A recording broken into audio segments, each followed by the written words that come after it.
Bem-vindos ao podcast Pronto Postei. Esse é meu primeiro talk, meu primeiro episódio e também a primeira participação. Resolvi começar estreando já no mundo do podcast e eu trouxe aqui hoje o Mark, que trabalha e é sócio cofundador da Neurofood, manja muito de marketing digital também e vai compartilhar com a gente aqui a trajetória e principalmente também como foi essa transição de carreira, que é um dos focos aqui do podcast. Então, só para você que está começando a ficar inteirado do assunto, a gente vai falar sobre transição de carreira, empreendedorismo e marketing digital. Eu vou abrir espaço para o Mark e começar contando a história dele. Boa, que legal, que honra estar aqui nesse primeiro episódio. Parabéns, Jéssica. Da balada pro networking, pois né? A gente se conheceu numa balada e muito louco ver como a vida vai se desenvolvendo, né? E cada um nas suas muitas transições de carreira e por aí. Mas enfim, bom, eu sou o Mark, eu sou nascido e criado em São Paulo, apaixonado por esportes, rotina saudável, vida saudável, alta performance, e há 2 anos eu fundei a Neurofood junto com meu sócio Lucas e estamos aí nessa saga, tentando ajudar os brasileiros a ter uma rotina, uma vida mais produtiva e saudável. Nós somos hoje basicamente um ecossistema que tem diversas soluções. A gente não vende só produto físico, a gente tem também uma frente de eventos que é muito importante. Porque a pessoa não vai comprar uma banheira de gelo sem ter vivenciado isso ou, enfim, quebrado algumas barreiras, né? Então, a gente também... a gente tem eventos, a gente tem... O que eu ia falar? Infoproduto também. O Lucas, na verdade, já vendia infoprodutos antes da gente virar sócio. E aí, num belo dia, eu cheguei pra ele e falei, cara, por que você não vende produto físico também? Para juntar os dois com uma proposta híbrida e gerar ainda mais valor na época para os alunos dele, e depois isso se tornou algo muito maior. E eu vou aproveitar, né, essa fala do Mark para parabenizar toda a empresa pelo sucesso, porque realmente assim está sendo um estouro. E eu acho que não só pela banheira de gelo, mas pela estratégia em si que vocês bolaram, tanto do pré-lançamento, do lançamento, de tudo que vocês fizeram. Então a gente vai conversar um pouquinho disso, mas eu queria contar um pouco sobre a minha transição de carreira. Então eu sou advogada, abri uma marca de roupas. Eu saí do direito, na verdade, por uma questão de um assédio que eu passei, que foi muito difícil para mim lidar, e aí eu entendi que talvez ali naquele mundo eu não fosse conseguir trazer o meu propósito e ajudar pessoas como eu gostaria e que eu poderia fazer isso de outra forma. Abri uma marca de roupa fitness. Com a marca, eu entendi que eu não gostava nada da parte de roupa e do produto em si, mas eu gostava da parte de marketing. Então, eu comecei a ser contratada por algumas pessoas que eu conhecia para trabalhar em redes sociais, ou seja, para fazer o social media, né, das redes dessas pessoas, de uma loja, de uma médica. E aí, eu decidi que eu ia migrar totalmente para o marketing, que eu ia abandonar a marca e concluir assim minha carreira no direito e abraçar uma nova ideia. Comecei uma pós-graduação, então foi um processo bem diferente, que eu não esperava, bem repentino, e eu queria saber assim para você, como foi começar no mundo do empreendedorismo, como que você decidiu que queria empreender, o que você tinha em mente quando começou, e a gente vai falar um pouquinho mais disso. Eu me identifico com essa trajetória, porque no fundo é muito uma questão como se fosse um processo de autoconhecimento, né? Da gente ir se entendendo e perceber o perfil que a gente tem, né? Para trabalhar, para se relacionar com as pessoas, para gerar valor para a sociedade.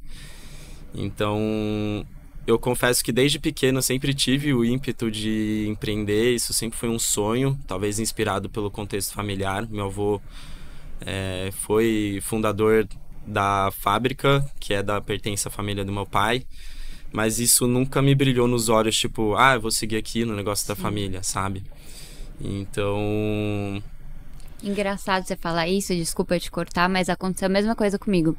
Meu avô veio da França, fundou a BIC aqui no Brasil, a BIC de canetas. Que massa, E aí eu sempre admirei demais o trabalho dele, a mudança e principalmente a coragem da escolha dele, né? Ele primeiro plantava banana na África. Então, depois da guerra da França, enfim, ele foi com a minha avó para a África. E aí ele foi convidado justamente por esse ímpeto, por essa coragem que ele tinha para fazer parte da empresa e fundar a BIC aqui no Brasil ou na China. Na época eu não sabia. E aí ele veio, enfim. Só que eu sempre admirei mais a coragem do que, de fato, me encantei pelo trabalho que ele fez, sabe? Por se inserir ali e tal, surfação, né? Isso nunca foi uma ideia pra mim. Então eu entendo muito isso de você se espelhar na coragem da pessoa, mas não exatamente no trabalho que ela escolheu, né? Exatamente.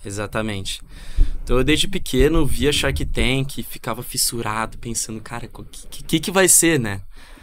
E eu vejo que tem muita gente que tem o sonho também de empreender e fica esperando aparecer uma oportunidade ou um contexto que, tipo, realmente a pessoa vá lá e vá fazer acontecer. E foi assim nos meus primeiros anos, né, na minha trajetória durante a escola. Na verdade, na escola eu tive até uma experiência empreendedora que foi já uma virada de chave, tipo, é possível empreender, é possível solucionar uma dor, mesmo que pequena, da sociedade e gerar valor para ambas as partes. Eu aprendi a trocar tela de iPhone na internet, vendo vídeo no YouTube. Caramba! E aí eu troquei de uma amiga da minha classe, aí a tia dela ficou sabendo, também tava com a tela quebrada, e foi de um pro outro, assim, tal. Quando eu vi, eu tinha um business com 15 anos de idade, faturei mais de 50 mil reais no primeiro ano. Só que assim, eu não queria ficar trocando tela de iPhone pro resto da vida, sabe? Sim. Hoje eu fico pensando que até poderia ter transformado isso num negócio, contratado gente e tal, mas assim, na época eu acho que eu não estava preparado ainda para montar uma empresa e tal, e fazer algo mais estruturado, não emitia nem nota fiscal e tudo, mas foi importante para essa virada de chave, sabe? Sim. Entender que é possível, totalmente factível, basta ter um pouquinho de coragem, um pouquinho de atitude, dar a cara a tapa ali e resolver um problema da sociedade. Eu vendia revista velha no prédio da minha mãe. Isso é perfil de empreendedor. Então, assim, eu pegava a revista velha, ia lá embaixo e falava que eu tava vendendo, abordava as pessoas. Desde pequenininha, assim, minha mãe falava, você só não me vende porque você não vai achar outra. Porque senão eu vendia tudo que aparecia na minha frente. E eu tinha esse lado empreendedor, mas eu me obrigava muito a fazer o bem para a sociedade, a ser justa, a trabalhar com direito. Aquilo, desde pequena, foi uma cobrança que eu coloquei em mim mesma. Então, eu me obriguei e nem dei espaço para coisas que já tinham aflorado tomarem conta de mim, né? Uhum. E então, foi uma coisa que eu precisei descobrir mais na marra quando algo me doeu. E pra você, como foi descobrir, assim, o empreendedorismo a ponto de exercê-lo? Então, eu vou continuar minha trajetória para explicar isso, para contextualizar isso. Mas é isso, eu tive essa primeira experiência empreendedora que foi um pouco uma virada de chave, mas eu não me sentia preparado, assim. E também sempre tem aquela velha pressão, não diria pressão, mas é a tradição, você ir pra faculdade, você estudar e tudo mais, e eu acabei seguindo esse fluxo, fui fazer administração de empresas na FGV, e aí eles te obrigam a estagiar e tudo mais, acabei trabalhando numa startup aqui, numa ali, mas o coração não estava 100% preenchido, porque eu não estava sentindo que eu estava realmente dando a cara a tapa, assim, e vivendo o meu sonho de começar algo meu, sabe? Na verdade, a primeira empresa que eu trabalhei era uma startup que estava no início, ela tinha uns 30 colaboradores na época. E eu entrei lá achando que eu estava empreendendo, que eu ia virar sócio do negócio, dando a vida. Eu acho que na época do estágio ali eu precisava trabalhar 6 horas, eu trabalhava 12. E fui top performance da empresa e tudo mais, só que chegou um ponto que a empresa já tinha 250 colaboradores e eu era só mais um ali dentro e eu percebi, cara, eu não tô empreendendo, é muito diferente, muito distante, né? E aí eu saí daquela startup, fui para uma outra, só que 6 meses depois fizeram um layoff, foram adquiridos, fizeram uma reestruturação e demitiram 40% da empresa e eu fui nessa leva. Aí eu tive um empurrãozinho da vida, que foi essa demissão, sem justa causa. E eu já tava com a pulga atrás da orelha de começar algo há muito tempo, mas é difícil, de fato, você chegar em casa, depois de um dia inteiro de trabalho super corrido, e botar a mão na massa para um projeto novo que é cheio de desafios, cheio de relações que você precisa ter, e fazer isso fora do horário comercial, as coisas não andam direito, então você precisa estar conciliando, enfim. Só foi acontecer, de fato, e começar a movimentação para a Neurofood nascer quando eu fui demitido. E aí, na verdade, na época eu tava buscando ainda uma realocação, porque a gente precisa de dinheiro para pagar as contas, né? E também vó, pai, todo mundo. E aí, você não vai trabalhar? Não vai ter emprego? Pô, legal que você tá começando um projeto. Eles me apoiavam nesse sentido, mas é difícil, é delicado mesmo. Então, minha estratégia na época, final de 2022, era me realocar no mercado e começar o projeto. E aí eu comecei o projeto, só que ele foi logo se desenvolvendo, fui curtindo esse processo, me dando muito bem com o meu sócio Lucas.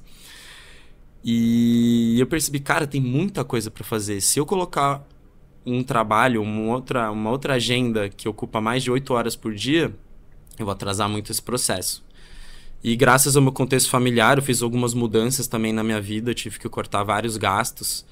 E fiquei na casa da minha mãe nesse período, praticamente zero custo, então isso me ajudou bastante a conseguir segurar a onda ali durante...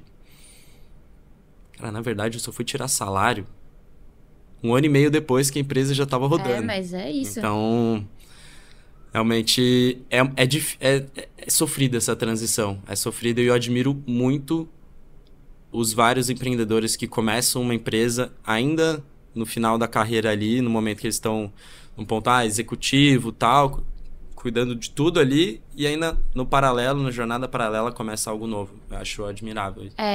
Pra mim foi, quando eu pensei em abrir a marca, né, de roupa fitness, eu tava fazendo a prova da OAB, então eu tava estudando na pandemia, e eu falei, não, eu comecei, né, o direito, então eu vou acabar com a excelência, então vou acabar com a OAB, se tudo der errado eu volto, eu tenho minha carteirinha, tá tudo bem. Mas nesse processo eu já fazia as pesquisas ali, eu já entendia que tinha outra coisa querendo vir e fluir, mas foi muito difícil, de fato, foi uma situação muito delicada, e a minha autocobrança sempre foi a maior de todas, foi a pior e a mais carrasca. Então, por mais que outras pessoas pudessem me encorajar, por mais que outras pessoas me dissessem, você não precisa fazer isso, pra mim, na minha cabeça, eu tinha que fazer. Era obrigatório, eu tinha que ser bem-sucedida de qualquer jeito, no direito, porque não podia ser outra coisa, tinha que ser no criminal, que é o que eu gostava. Então, eu me olhava ali no fim do dia como uma pessoa que não tinha um espaço para criar, um espaço para ser criativa, para colocar minha sensibilidade, porque eu não via espaço, de fato, para isso. E aí, quando eu entendi que o marketing digital cabia tudo isso, cabia você ser você, eu falei, não, preciso ir para outra coisa. E uma coisa que mexeu muito comigo foi quando eu fiz intercâmbio em 2018, e eu tava voltando pro Brasil, todo mundo escreveu no meu caderninho alguma coisa. E uma das amigas... Sobre você? Sobre mim. E uma das amigas falou, até hoje não entendi porque você tá no direito com uma mente tão criativa. E eu nunca esqueci isso. E aí eu comecei a me questionar mais sobre isso. E eu gostava muito de escrever. E aí, quando eu ia escrever poesia, essas coisas, eu via que eu escrevia um texto enrijecido, por causa do vocabulário do direito. Então, eu tava me perdendo ali em várias outras coisas. E foi quando eu dei um passo para trás, olhei e falei, não, vou arriscar. E eu realmente não consegui arriscar tudo ao mesmo tempo. Pra mim foi uma coisa muito... Eu precisava me entregar totalmente, porque eu tenho muito isso de não conseguir fazer nada pela metade, sabe? De... me entregar mais ou menos aqui, mas não, precisava, então eu dei a cara a tapa e fui. Assim como acho que basicamente todos os empregos que eu tive no direito, eu fui atrás, e eu acho que é muito isso do empreendedor, é o fato de você ter uma coragem dentro de você. Não é que você não tem medo, né? Porque as pessoas acham muitas vezes que a coragem é a ausência de medo, e na verdade não. É fazer com medo mesmo. E... o primeiro passo, assim, sem uma validação externa, é sempre muito difícil, né? Sem você ter uma segurança de que ninguém tá te apoiando, que ninguém tem certeza que vai dar certo. Eu até tive o apoio da minha família em todos os momentos, mas assim como você, a autocobrança é uma coisa que, se você se deixar levar por isso, ela pode te corroer sua mente. Eu nem sei dizer se eu tive o apoio, porque eu não me deixava perceber apoio de ninguém. Às vezes você nem enxerga isso, né? Às vezes você nem enxerga. Você falou uma coisa, né, do seu intercâmbio lá, que fizeram aquele exercício e aquela frase lá sobre você mudou sua vida. Isso me gerou uma reflexão, assim, porque, cara, o ambiente que você está inserido influencia muito em quem você é. Às vezes uma cartinha dessas, uma frase pode impactar positivamente ou negativamente. Exato. Às vezes uma crítica ali, um comentário pode para sempre fazer com que você acredite em algo que não necessariamente é verdade, sabe? Então acho que a gente interferir no ambiente, se colocar, por exemplo, numa situação de intercâmbio, interferir nas relações que a gente tem, nas amizades que a gente tem. Às vezes até família é um problema. Às vezes sair de casa pode ser o que vai mudar a vida da pessoa. Às vezes é a solução, né? E eu entendo, assim, que a maior dificuldade nesse processo, pelo menos pra mim, além da autocobrança, foi entender que eu não tenho um prazo pra ter o retorno que eu espero, né? Que é uma coisa meio da nossa cabeça. Assim, a gente coloca prazos e ideias e metas, expectativas, mas a gente não tem uma concretude quando a gente larga tudo para começar. Isso vem com o tempo, com a experiência, a gente vai vendo a coisa tomar forma. E eu queria saber um pouco disso, como foi com a Neurofood, quando que vocês perceberam que estava tomando forma, que ia engatar, que valia a pena investir o tempo, a dedicação de vocês? Foi em etapas. Eu vou ser muito sincero, no início foi bem difícil, assim, porque eu comecei a trabalhar full time na Neurofood no início de 2023. Os primeiros produtos que a gente foi vender, que foi essa garrafinha aqui, faz a propaganda. De yoga. Não, aqui. Nem tá mais à venda, a gente até tirou de linha, eu já vou explicar por quê. Mas a garrafa é incrível, a minha tá toda judiada já, porque ela é velha, eu levo ela pra todo canto. Ela tem a fórmula da hidratação aqui, que é uma das coisas que o Lucas, meu sócio, trazia em um dos cursos dele, que aborda hidratação, alimentação, higiene do sono, basicamente várias formas de você se tornar mais saudável, mais produtivo. Então a gente começou lançando produtos que tinham a ver com a trilha dele, com os conteúdos dele, só que isso não deu certo inicialmente. A minha aposta inicial era, o Lucas tem 100 mil seguidores, ele já tem curso, infoprodutos validados, ele tem uma audiência legal, engajada. Se a gente lançar produtos bem nichados para esse público, já tem uma audiência ali, já vamos vender alguma coisa e vamos escalar. Não foi bem assim. Ainda bem que você falou isso, porque eu trabalho com marketing de conteúdo, né? Hoje em dia. E eu, lógico, entendo o poder da influência, acredito no poder da influência, mas eu acho que as mentes estão muito condicionadas a só vai dar certo se uma pessoa famosa publicar, postar, compartilhar.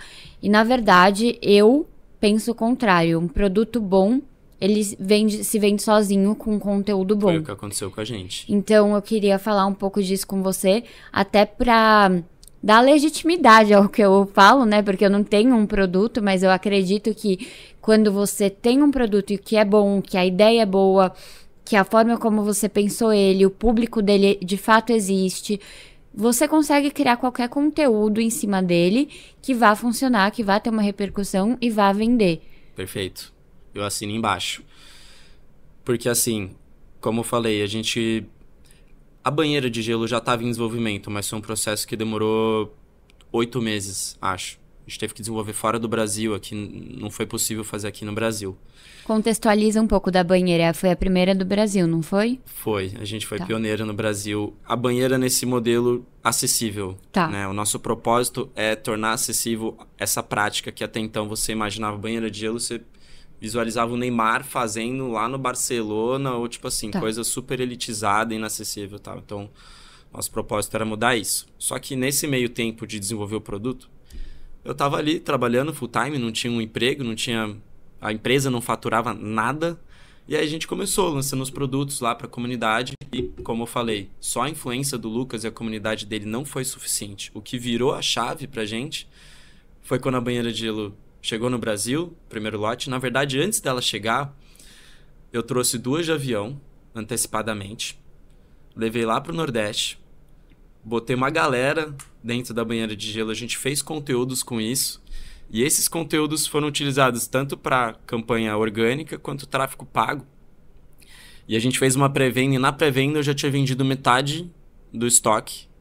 Antes mesmo dela chegar no Brasil. E foi aí que você entendeu que aí que a gente viu, cara, tem uma demanda represada enorme para esse tipo de produto, vamos seguir nessa linha. Entendeu? Foi uma validação mesmo antes do produto estar aqui no Brasil, simplesmente com conteúdo. Então, e não foi nem a influência do Lucas que fez a gente chegar lá. Então, pelo que eu entendi, Mark, me corrija se eu estiver errada, a Neurofood nasceu de um propósito de empreender, mas de uma fuga do convencional, né? E buscar justamente uma acessibilidade para as pessoas de uma saúde, um bem-estar que a gente não tem para todo mundo. E eu vejo muito as pessoas entendendo também essa parte de transição de carreira que a gente está conversando como algo, como propósito, como se você sempre tivesse. Mas eu queria também associar isso com a tua fala, porque para mim foi uma fuga e se tornou propósito. Empreender era uma fuga e se tornou um propósito ao longo do tempo. E a Neurofood, pelo que você está falando, não se concretizou como uma fuga, mas já tinha um propósito, mas você entendeu quando você vendeu os primeiros produtos na pré-venda e tudo mais, ali, né? Que fazia sentido, que ia ter sucesso, e foi ali que você sentiu a validação e entendeu que faria sentido vocês continuarem. Exato, exatamente. Exatamente o que você falou. O produto foi a chave. Trazer um produto disruptivo, inovador, desejado, que literalmente tinha demanda. E tem um ponto também que antes mesmo da gente lançar o produto, eu já tinha visualizado, que é o fato de que, até com base em referências que eu vi de marcas lá fora, o produto ele é altamente instagramável. Então eu já via esse potencial dele viralizar de forma orgânica mesmo. As pessoas usarem o produto e quererem compartilhar isso nas redes, sem a gente estar interferindo nisso. Isso ocorre de forma orgânica. E isso aconteceu desde o início, assim. E como a gente foi a primeira marca, logo de cara vieram atletas famosos, olímpicos, celebridades, entrar em contato e falar, cara, eu tava esperando isso há muito tempo e tudo mais, que legal, vamos fechar a parceria, não sei o quê. Então, aí, explodiu logo de cara. A gente não conseguia dar conta, na verdade, da demanda que a gente tinha, faltava estoque. A gente teve que fazer uma outra pré-venda alguns meses depois. E foi assim se desenrolando. Mas essa questão de propósito que você falou, para mim não foi uma fuga.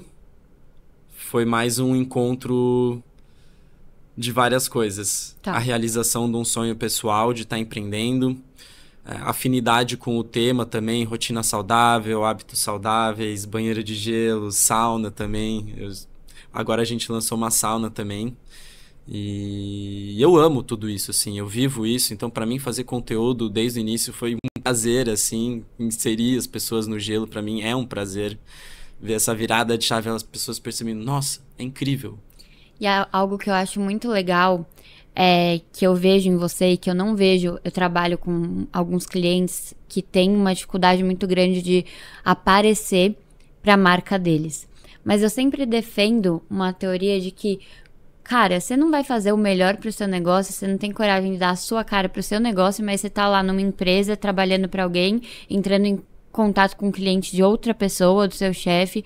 Então, você não, né? Você sempre foi pelo caminho de aparecer no conteúdo, fazer do jeito que dá. E eu acho que o marketing de conteúdo é exatamente isso. É você poder começar do zero. Ele te permite isso. Te permite você criar e vender a partir do zero, né? Então, você faz o conteúdo com aquilo que você tem. Você vai melhorando ao longo do tempo.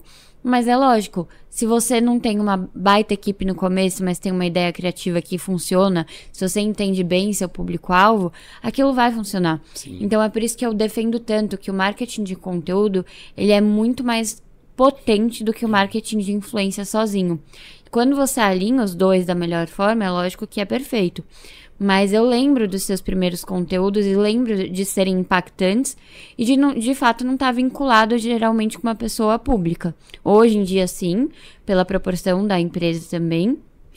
Mas acho que de fato tem muito a ver com a sua identidade. Então, trazer a identidade do dono para a marca é uma coisa que facilita muito, né, na criação de conteúdo. Sim. E eu acho que essa transição na sua vida ficou muito clara de que ela deu certo, que ela faz sentido.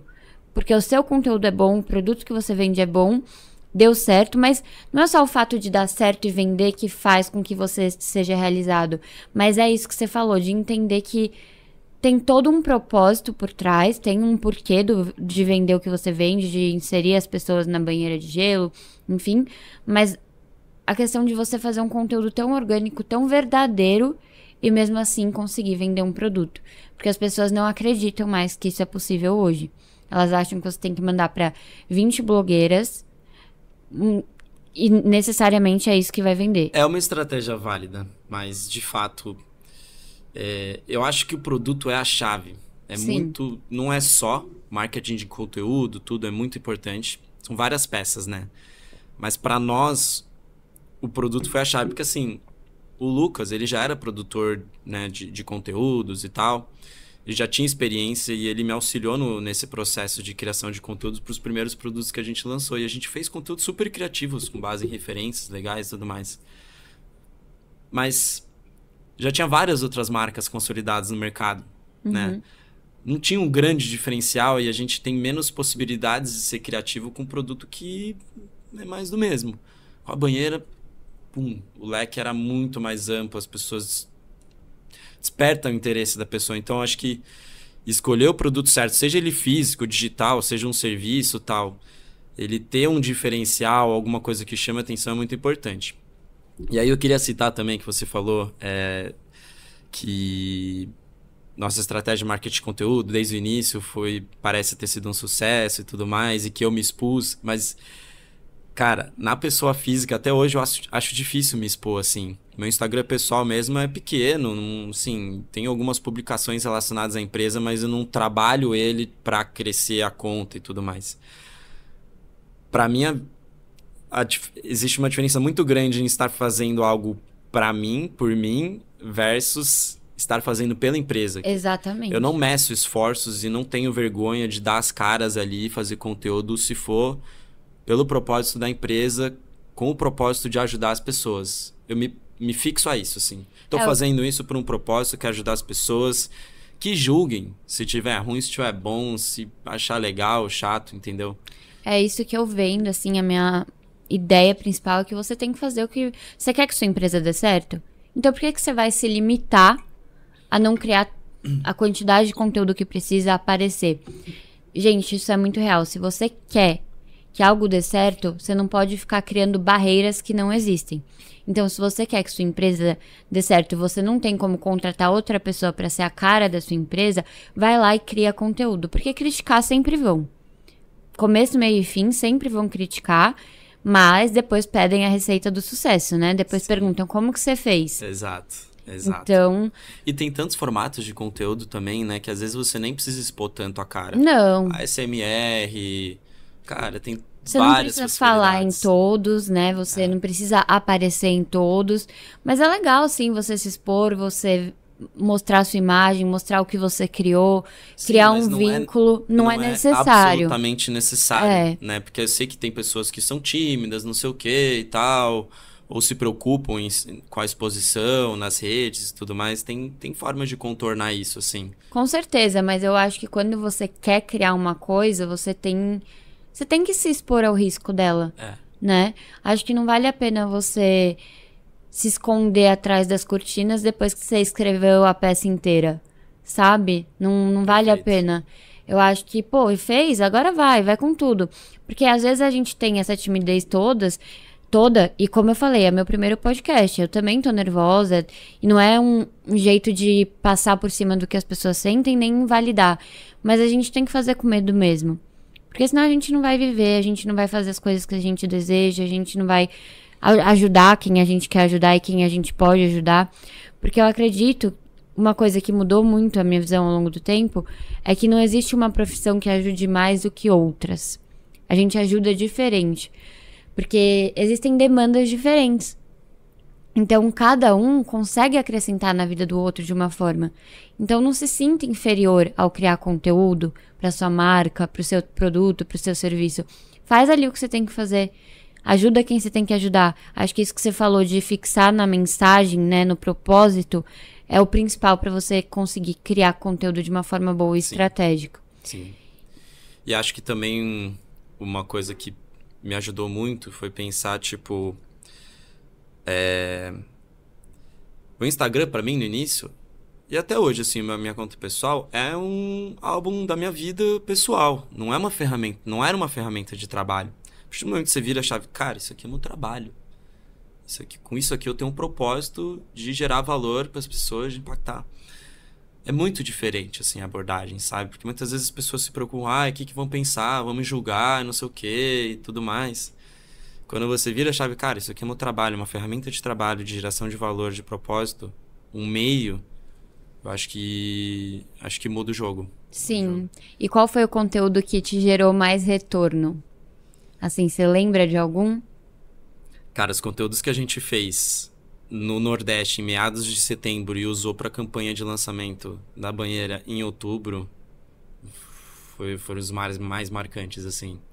Teve conteúdo viralizando no orgânico, teve campanha de tráfego pago também com ROAS, retorno de 38 vezes, que realmente foi algo muito novo pro Brasil, assim. As pessoas entrando no gelo, a gente falando sobre os benefícios e tal. O boom foi ali, assim, sabe? Entendi. Então, esses primeiros conteúdos que a gente fez foi literalmente...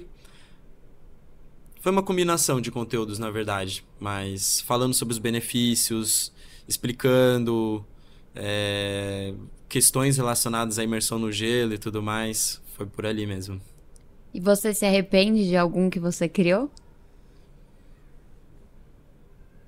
Acho que não. Porque depois de um tempo, você percebe que... Às vezes a gente fazia um vídeo e eu falava, nossa, esse vídeo tá incrível. Esse vídeo vai viralizar, vai bombar. E aí você solta ele, não tem nada de alcance.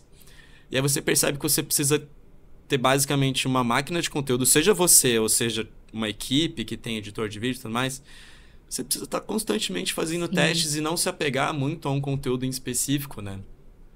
Então, já tiveram vídeos que deram muito certo, vídeos que deram muito errado, mas a gente não se arrepende porque faz parte do processo. Você está sempre testando, entendendo o que vai bem, o que vai mal. Sim, né? o que performa e o que não performa tão bem assim, né? Eu acho que eu ainda tô nesse processo, eu ainda tô na busca do meu melhor conteúdo, eu acho que isso nunca vai acabar enquanto eu criar conteúdo, mas eu entendo que quando você alcança uma proporção, uma escala de vendas, quando você consegue ser reconhecido no mercado, você deve sentir ali que deu certo, que tá no caminho, né? Que a criação de conteúdo, tanto no orgânico quanto no tráfego, ela valeu a pena e é isso, eu acho que é o retorno que faz com que as pessoas se sintam validadas, né? E é por isso que é tão difícil hoje em dia, porque existe muita concorrência, existe, enfim, um mercado muito saturado para a maioria das coisas. Então, de fato, foi uma oportunidade. E qual conselho você daria para quem está começando hoje, assim, do zero, que não pode ter nada, que não tem nada, que não tem dinheiro para investir em marketing, que tem que fazer sozinho? Desapega do perfeccionismo.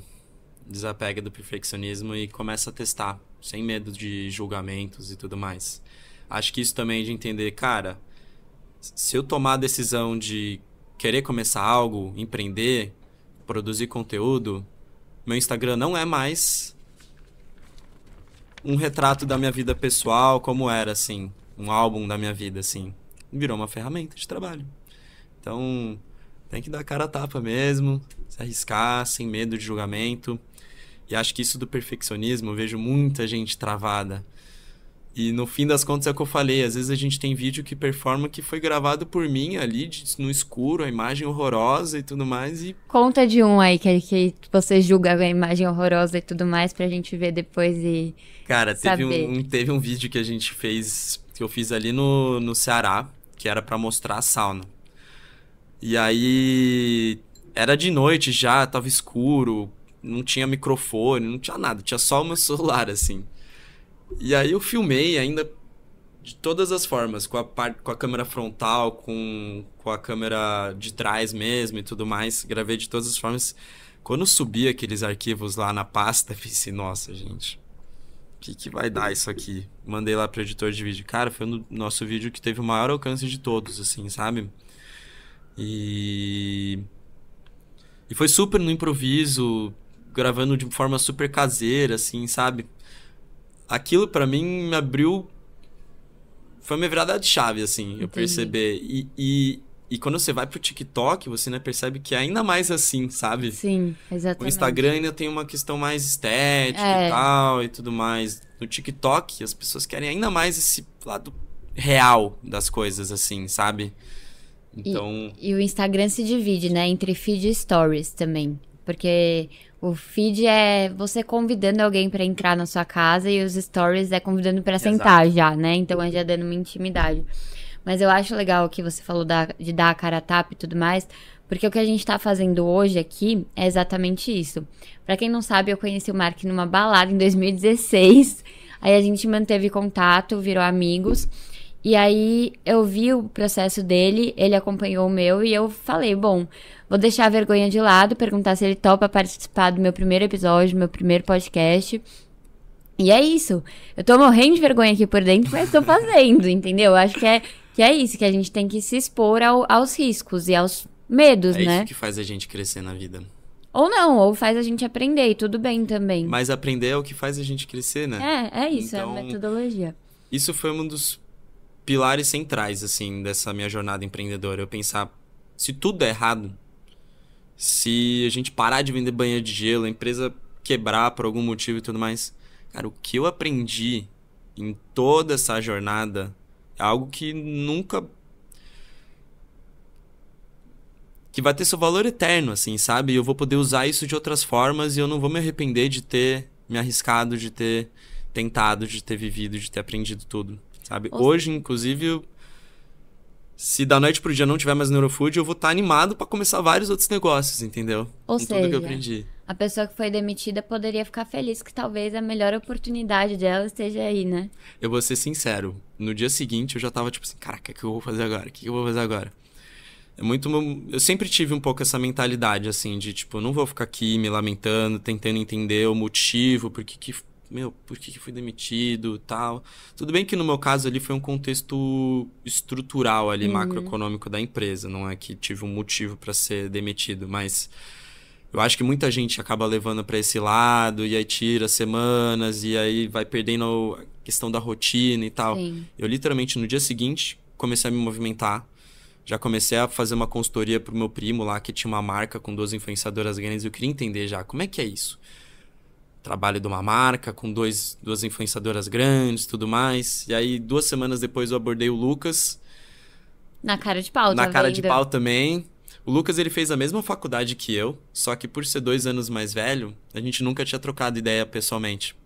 Eu segui ele no Instagram já há meses, acho que tinha mais de ano já. Fui aluno dele, comprei um dos cursos dele, porque eu achava o máximo.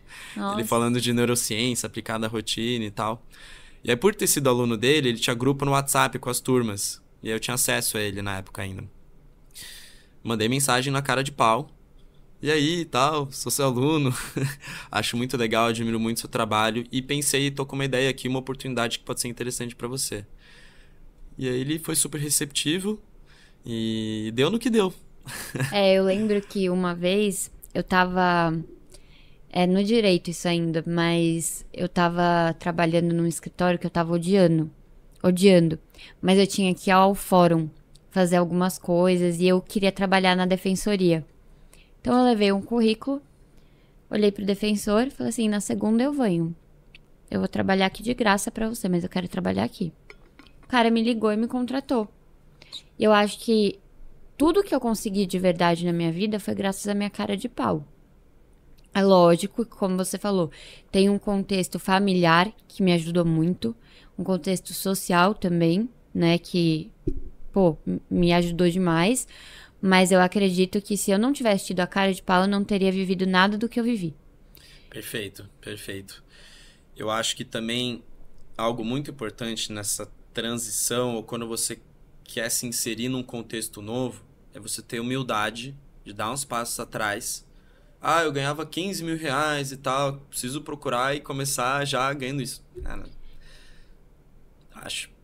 eu tive que dar muitos passos atrás, comecei literalmente a trabalhar de graça, Exato. Prestar uma consultoria gratuita lá pro meu primo, pra essa marca lá com as influenciadoras, pra me inserir nesse meio. É isso. E aí fui me inserindo, fui vendo como é que funcionava a parte financeira, como é que era a parte de conteúdo, planejamento de marketing, questão de produto, logística e tudo mais. Eu literalmente embalava os produtos para essa marca e isso foi crucial para depois eu ter as outras oportunidades, enfim, ter todo o desenrolar. Quando eu trabalhei para essa médica e para essa loja que eu fazia as redes sociais, que eu cuidava como social media, eu lembro que eu ganhava muito pouco, assim, um valor simbólico, e eu fazia com o maior amor do mundo e me entregava, porque eu acho que não é só a questão da humildade, mas de ser grato, porque a gente deu a oportunidade, né? Eu acho que a humildade é essencial, assim, na vida, para tudo. Acho que é uma coisa que se você não nasce, desenvolve logo, porque não é possível você sobreviver no mundo sendo uma pessoa que simplesmente não é humilde. Mas, assim, o fato de você ser grato, né? Pelas oportunidades, pelas pessoas, pelas oportunidades que te dão, né? Confiando em você, que talvez não dessem pra outra pessoa no seu lugar. Então, eu acredito muito nisso. Eu sou muito grata por todas as oportunidades que eu tive e as que eu fechei também, as que eu excluí da minha vida, porque senão eu não estaria emocionalmente bem, não estaria hoje onde eu quero estar. E isso é uma coisa que eu acredito muito. Eu esqueci outra coisa que eu ia falar, então se você quiser complementar... Não, eu concordo 200%, concordo 200%. É isso, eu acho que a gente tem que entender que empreender é uma mistura de coragem, de gratidão e de você se jogar no mercado, né? Foi isso que eu fiz, foi isso que você fez. Eu comecei uma pós-graduação em marketing, depois de ter me formado em direito. Ninguém da minha sala tinha feito direito. Eu falei, bom, vou assim mesmo, vou tentar. Me formei, me pós-graduei e hoje eu posso trabalhar em outros lugares para outras pessoas, tenho novos clientes e converso com gente sobre coisa que eu nunca imaginei que eu ia falar. Quando que a Jéssica, criança que queria ser advogada ou que vendia revista, imaginava que ela ia estar fazendo redes sociais, que na época nem existia, para outras pessoas, né? Ou que ia estar aqui sentada nessa mesa Não. com o Mark falando de empreendedorismo, transição de carreira, marketing de conteúdo. E nervosa, porque na faculdade eu era a melhor, assim, em falar em público. Me chamavam para os trabalhos de falar...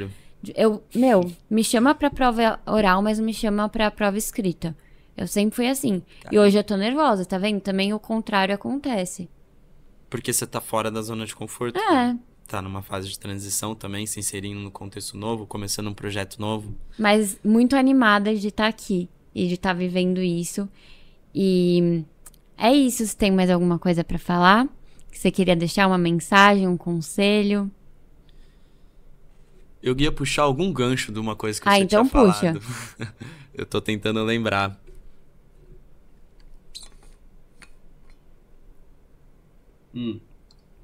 A gente ainda tem tempo? Pouquinho. Não sei. Não? Não, Então fala o é isso. Instagram da Neurofood. Com certeza, @neurofoodshop. Nosso site é www.neurofoodshop.com.br. A gente tá com promoção da sauna. O banheirão tá sem estoque, a gente vendeu tudo. O pessoal começando o ano aí na pegada dos treinos e triatlon e tudo mais. E verão também a gente vendeu bastante, mas em breve a gente volta com a reposição. A gente tá com uma listinha de espera também para notificar quando voltar o estoque. Mas o inverno tá chegando e a gente tá com uma campanha aí de liquidação da sauna. Para quem quiser fazer esse investimento agora e garantir a sauninha pro inverno, a hora é agora. Boa, queria te agradecer, Mark, e falar para todas as pessoas que têm medo de criar conteúdo, vai lá, se joga. Se você tem medo de qualquer coisa, pensa, reflete, segue seu coração, faz uma oração, mas faz. E agradecer por essa oportunidade também. Gostaria de dizer que meu Instagram é Jéssica P. Bonifácio, sou estrategista de conteúdo, então quem precisar de ajuda com isso pode entrar em contato comigo também. E a gente vai mantendo contato e quando tiver mais novidades a gente marca um segundo episódio. Obrigado pela oportunidade. Obrigada por ter vindo.